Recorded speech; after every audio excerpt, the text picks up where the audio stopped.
You know what? I think my body needs a rest. I know my body, and I'm trying to protect myself for the long haul.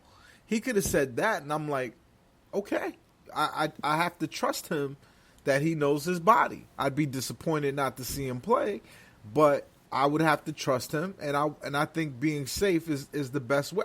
I think I would accept almost anything, but what I'm having a hard time accepting is nothing. Is Yeah. you know, but what I'm guessing here is, and maybe it's because I'm a homer of a Nets fan, and you could indict me of that if that's what this is. But I think he probably just wanted to keep private that he was having a child, and his teammates know, his his friends know, and they also know that he doesn't want it out there. So if I don't know if that's me, like I don't know if that's me and my love for Kyrie basically making up a story for him, but that's what I'm guessing. Sam, am I a fool to think that one? No, I mean, look, like I have no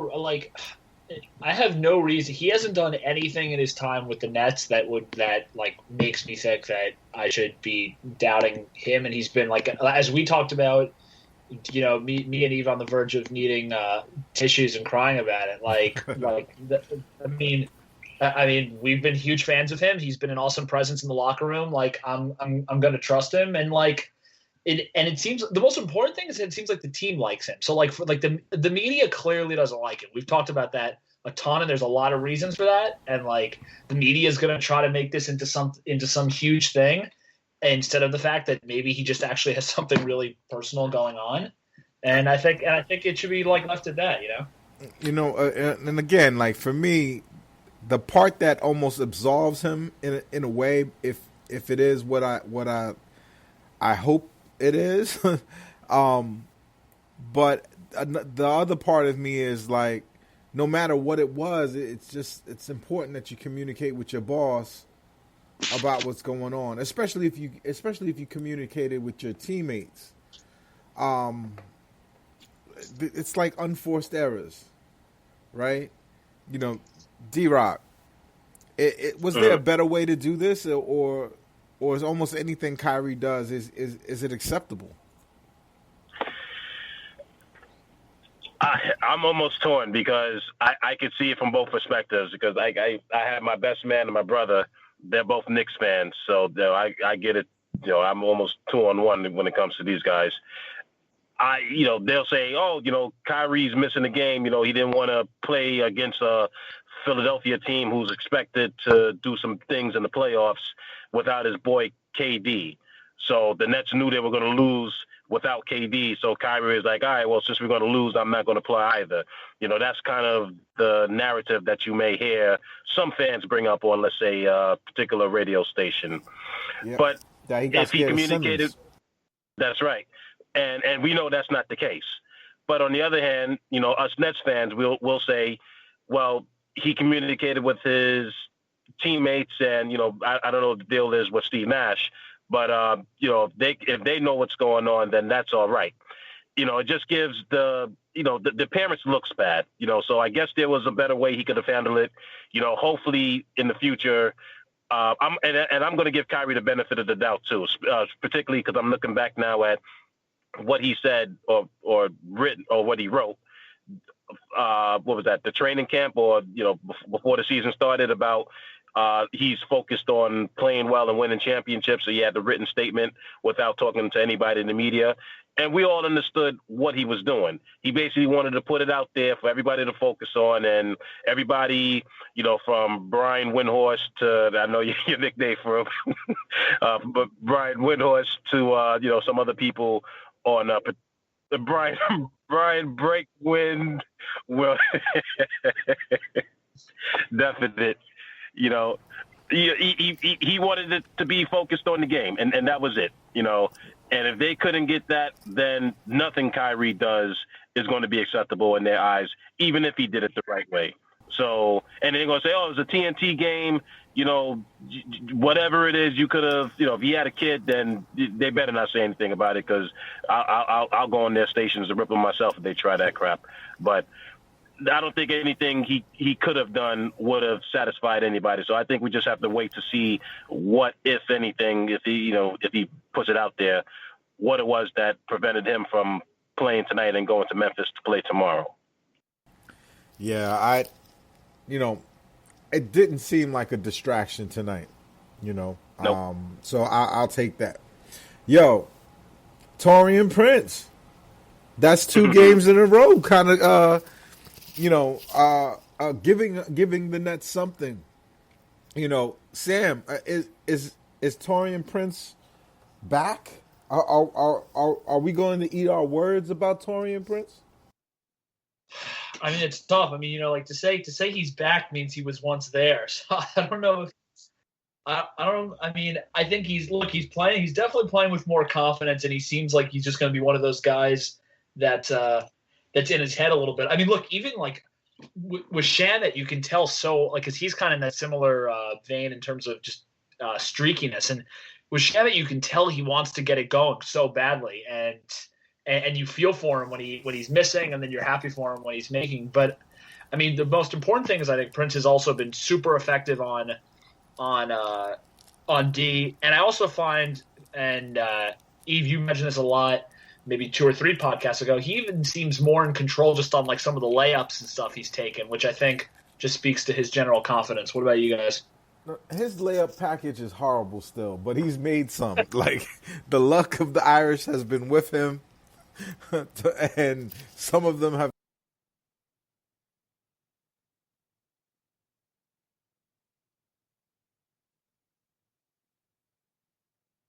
Yes.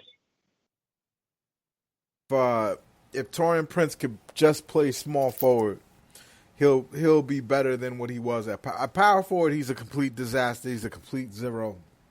But at small forward, you could stick him in there a game here and there. But I wanna offer something to you while we're on the subject of Taurean Prince. I've been talking about it on Twitter, and I wanted to get it on wax.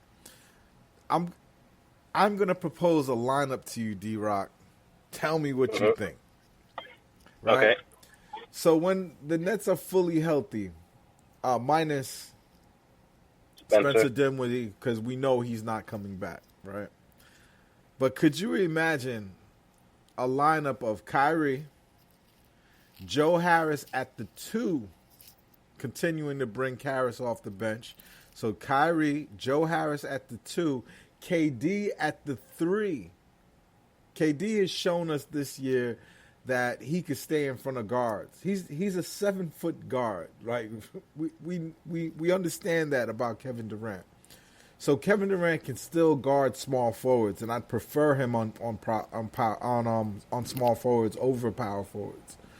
Now, my suggestion at the 4, at the wing 4, not playing like a traditional power forward. I'm not asking for him to operate like Chris Webber, D-Rock. Hang with me here. Is Nick Claxton when he's healthy. I think Nick Claxton, his game would suit today's NBA. He would start at the 3-point line. He would dribble drive. He can knock down an open 3. He has beautiful form, and he would just be such a great compliment to Jarrett Allen at the 5. You could be almost 7-footers at three spots without them needing to do the same thing. All 3 of them do very different things. And the space on the floor from just that would be amazing, and no one can outbig us. Like, they would have shut down the Sixers completely tonight if they had Nick Claxton at the 4. D-Rock, have I sold you on that idea? Tell me what you think. Well, let me start with the backcourt. So Kyrie and Joe, and we know that Nash right now has Bruce Brown starting there. And I like the idea, but I don't think I'm all the way with it. I think I'd rather have Joe start there. So the backcourt, you definitely sold me there. KD at the 3, we both agree. You know, we've been saying it all along. KD at the 4 would be a disaster. You know, we've seen him get punked around quite a bit by a few forwards in the league, including the Tsunami Poppy that plays with Golden State. So KD at the 3. His lateral movement does. I don't think he's all the way back yet. You know, I've seen him get beat by Tatum when it was a bigger wing, but he's gotten beat off the dribble a little bit. But that would be his best position. Clax at the 4, though. One thing with him is his availability. You know, your best ability is availability. So he's you know, I hope he's working out and, you know, on the Jared Allen plan, or you know, maybe you put him on the, I forget the homeboy that played with us, Wilson Chandler. You know, get him in those PEDs and bulk him up. You know, so he can stay strong. You know, as long as he don't get caught and get suspended for 25 games. Wilson Chandler got to give up the connect. That's right. That's right. So with him, I'm not all the way there yet. I kind of like the idea. I'll tell you what my dream scenario is. You know, basically everybody you said.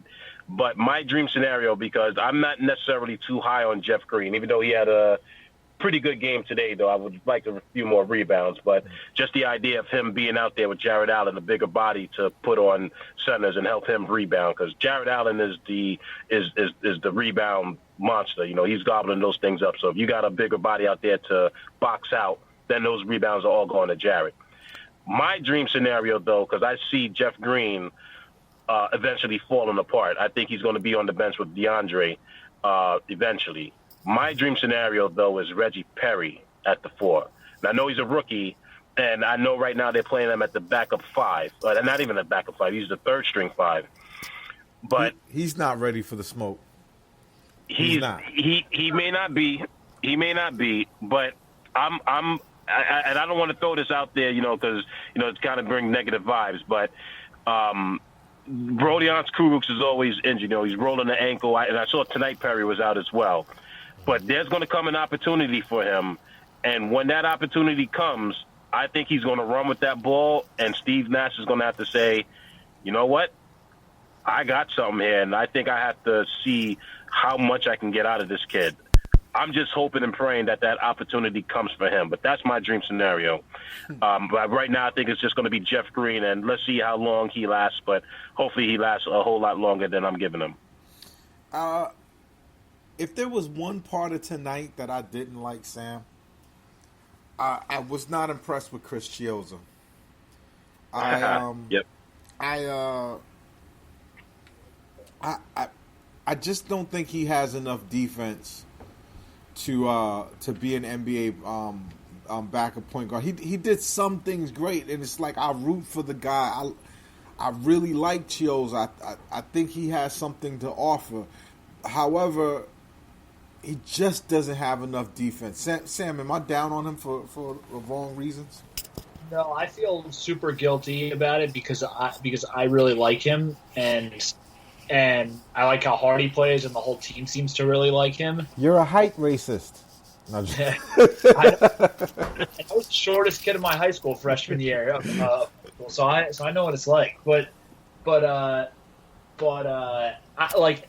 Yeah, I mean, look, they got. I think something that we'll end up talking about more probably when more information comes out. But like the Nets obviously like applied for that player exception because of the Dinwiddie injury, and they will be able to hopefully use that on someone, maybe someone of actual like value, especially if the buyout market ever heats up as well.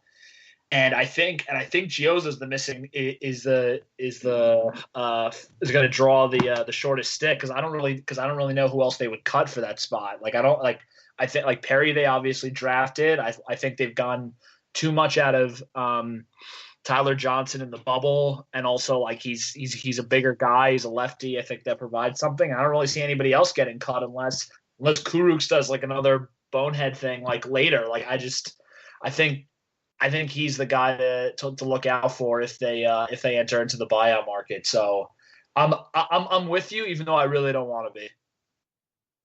Look, could I hop on that real quick? Yeah, go ahead. If they were to go to the buyout market, let's say Chiozza is the odd man out. what position do you think Sean Marks would look to fill?